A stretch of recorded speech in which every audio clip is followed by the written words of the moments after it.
Did you hear about the chiropractor who never lost his keys? This is because he always knew where the back was.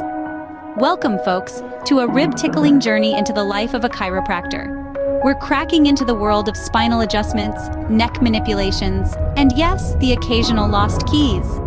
This video will take you on a whirlwind tour, from the intricacies of the profession to the hilarious situations they face and everything in between. Now, brace yourselves for some spine-tingling tales from a chiropractor's day.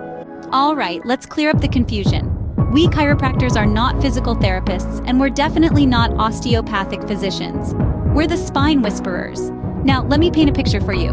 Imagine a trio of superheroes, each with their unique powers.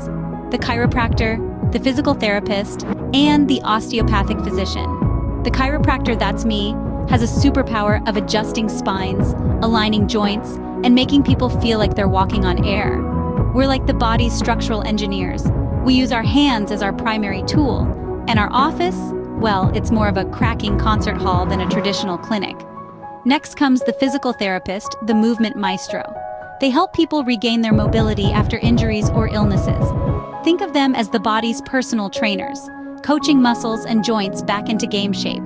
They're all about exercise, strength, and endurance. Their office? It's like a gym, but with more paperwork.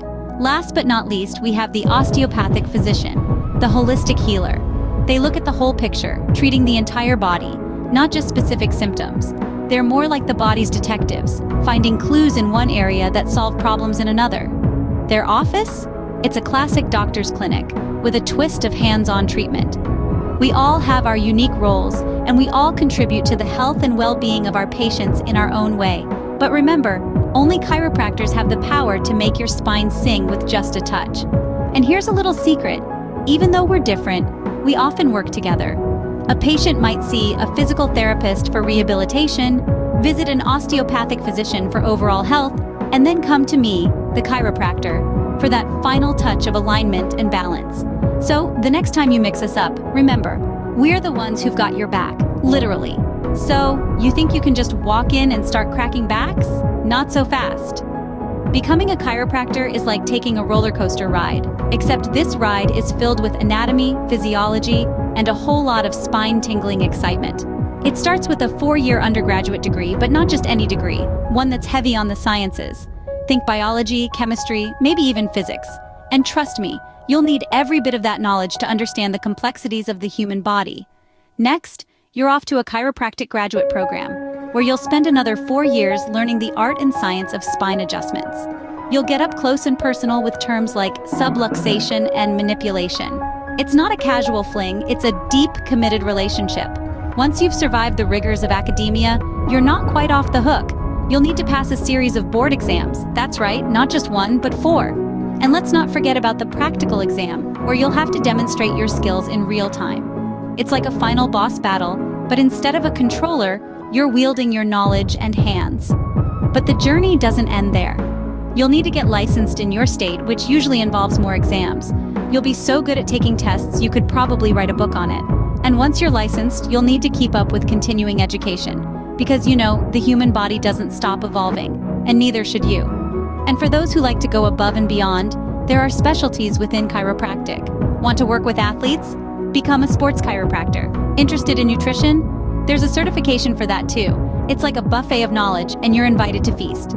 So, if you thought cracking backs is all fun and games, think again. It takes years of education, a plethora of exams, and a commitment to lifelong learning. But at the end of the day, when you help someone live a pain-free life, it's all worth it. Well, that and the ability to say you literally know someone inside and out. Now, let's talk about the hazards of this job. You didn't think it was all about cracking jokes and backs, did you? There is a misconception that the life of a chiropractor is all about popping joints and aligning spines. But let's get real. It's not all rainbows and unicorns, folks.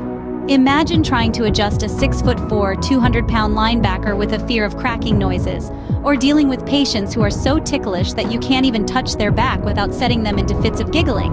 It's like attempting to operate on a laughing jellyfish, I tell you. And then there's the mystery of the wandering pain. You know, that elusive ache that seems to move around the body faster than a toddler on a sugar high. 1 minute, it's in the neck, the next it's in the lower back, and then it's somehow in the left pinky toe. It's like playing a never-ending game of whack-a-mole with symptoms. On top of that, there's the physical toll on the chiropractor's own body. After a long day of bending, stretching, and contorting into strange positions to make adjustments, we often feel like we're the ones who need a chiropractor. Ah, the irony. And let's not forget about the challenge of staying current with the latest research and techniques. It's a constant game of catch-up, and sometimes it feels like we're trying to learn a new language while simultaneously juggling flaming torches. But perhaps the most surprising hazard of all is the detective work. You see, sometimes a patient's discomfort isn't just physical. It could be due to stress, or a sedentary lifestyle, or even a lumpy mattress. So we're not just chiropractors, we're also part-time sleuths trying to crack the case of the mysterious backache. So remember, we're not just cracking spines, we're also cracking mysteries. Ever wondered how chiropractic came to be? It's not as old as the hills, but it's got its fair share of history. Now picture this, it's the late 19th century. Medical science is still in its infancy and people are looking for alternatives. Enter Daniel David Palmer, a magnetic healer with a flair for the dramatic. Palmer believed that all human ailments were caused by misaligned bones, which he dubbed subluxations. One day, he supposedly cured a man's deafness simply by adjusting his spine. And just like that, chiropractic was born. Sounds a little outlandish? Well, that's because it was. But it was also a time when folks were open to new ideas, and Palmer's radical approach quickly gained traction. Soon, he was teaching others his techniques, including his son, B.J. Palmer, who took the reins and turned chiropractic into a recognized profession. But it wasn't all smooth sailing. The medical community was less than thrilled with this new kid on the block, and chiropractors faced a lot of pushback. There were even arrests for practicing medicine without a license. Talk about a tough crowd. However, chiropractic proved to be the little profession that could. It persevered, evolving and adapting with the times. It survived 2 world wars, the Great Depression, and the rise of modern medicine. It was like the David to the Goliath of the medical establishment. As the years rolled on, it began to shed its mystic origins and embraced a more scientific approach. And while the idea of subluxations is still a hot topic of debate, there's no denying the relief that a good spinal adjustment can bring. Culturally, chiropractic has had its moments in the sun too. It's been featured in movies, TV shows, and even comic strips. It's gone from being seen as quackery to a respected healthcare profession. And all this, while maintaining a sense of humor about itself. So, the next time you're lying on that chiropractic table, remember the journey this profession has taken. From bone setters working out of their living rooms, to back whisperers in modern clinics, chiropractic has truly come a long way. And that's how we went from bone setters to back whisperers. So, you're probably wondering, does all this back-breaking work pay well? Let's dig into that. First off, let's state the obvious. Chiropractors aren't exactly scraping the bottom of the barrel. They're paid handsomely for their hands-on approach to healthcare. But of course, like any job, it depends on a few factors like location, experience, and specialization. A rookie chiropractor in a small town might pull in a decent paycheck, but a seasoned spine whisperer in a bustling city? Now we're talking some serious dough. And let's not forget the chiropractic celebrities who've cracked their way into the big leagues. They're snapping up 6-figure salaries like vertebrae. Now here's the funny part. How do chiropractors spend their hard-earned cash? Well, they have a knack for investing in the weirdest things.